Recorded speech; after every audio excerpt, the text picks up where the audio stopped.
If you're thinking about putting a heat mapping tool on your website to gather data about user behavior on it, here's how I would think about using that data to your best advantage.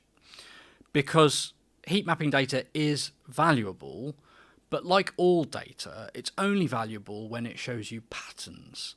And those patterns are only valuable and relevant when they correlate with the buyer journey that actually leads to purchase, further down in the pipeline. So as with all things, more data on its own doesn't produce better insight. It has to be the right data. So it's very easy to say, and it's very easy to recommend that you put Hotjar or Clarity or some other tool, Kissmetrics, on your website to gather this information.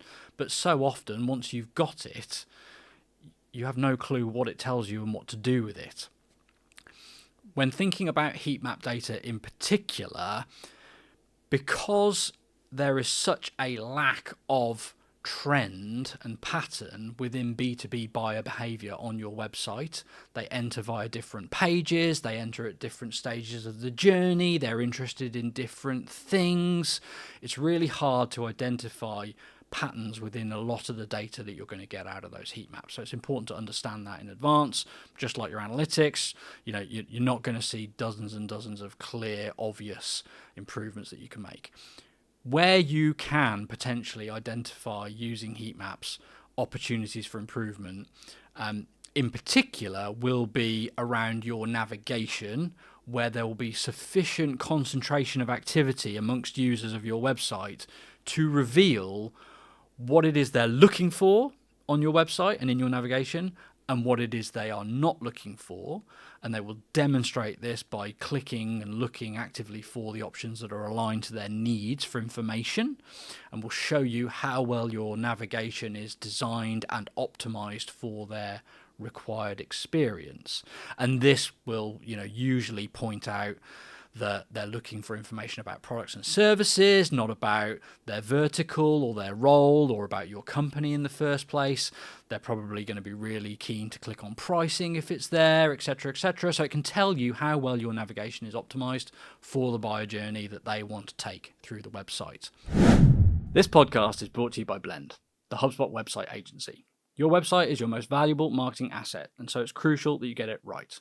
We're the specialist HubSpot website agency helping businesses create effective, scalable websites that drive real results.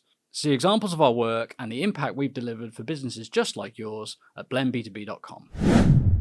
Scroll depth on page is another thing that benefits from sufficient sort of concentration of behavior that you can use it to form a conclusion about how well organized and optimized your content is on the page. And if there's information that you want buyers to see, or that you've got other reasons to believe is important to them, but it's not above the point at which an average user stops scrolling and starts navigating away, then you have an opportunity to, at the very least, test reorganizing things to make sure that content is part of what they see before they go off to other pages or other sites in the worst case.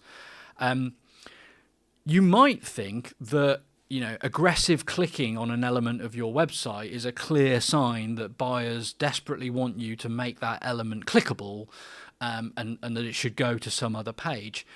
And that might be true, but it's always important to think carefully about the context in which you're seeing a lot of click activity on a specific element. For example, if you animate a certain component or a certain button on your website, then it's very likely that buyers will click on it lots and lots to get the little dopamine rush that comes from interacting with something. But it could have absolutely nothing to do with their desire to see the information that's revealed when they do, to visit some other page that they think is associated to that element, and it could have absolutely nothing at all to do with what matters to them in terms of purchasing in your category. So just because buyers are clicking on an element on your page, that isn't necessarily a surefire sign that you need to make that element a navigational link to some other place. Could be, but you need to think carefully about what you're taking away from the information you've got. as with all things, as I've said, more data doesn't necessarily produce better decisions, better insights. It's got to be the right data, and you've got to look at it through the right lens, in the right context, to align it to the buyer's requirements and needs of the purchase journey if you want to see benefits from making changes. A lot of heat mapping tools also produce recordings, session recordings, where you can watch an individual's journey on your website. Those things could be incredibly insightful and valuable if you are able to both generate them and analyze them at scale. But in most situations in B2B marketing, where there are very few predictable patterns in terms of behavior, looking at an individual recording is usually not enough to form a conclusion about what you need to change to improve your business results from your website. So I think with recordings, it's a case of I'd encourage marketers to take a look at them to see what the user looks like they're doing on your website, and to see whether it reveals anything that you can immediately yourself identify as good or bad about your user experience. But, data that reveals trends, and in order to reveal trends there needs to be enough of it. Data that reveals trends is the most actionable, and a single user recording isn't going to show you a trend.